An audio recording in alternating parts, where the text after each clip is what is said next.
Snart halvløpt med Endre Igor i føringen foran Smestad.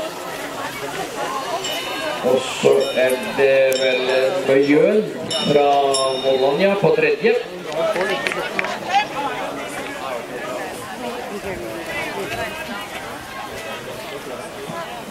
Høyspyd gjør Alexander Jolin seg klar.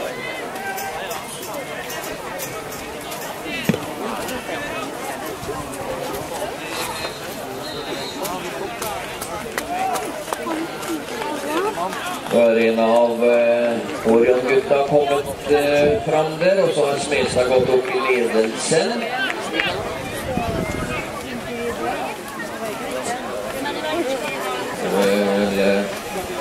Skjeseth kanskje fra Orion.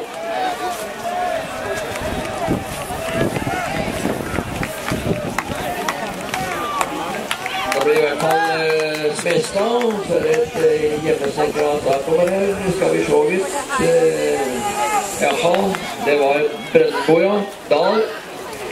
Så blir det nummer 2, og tredje gikk da til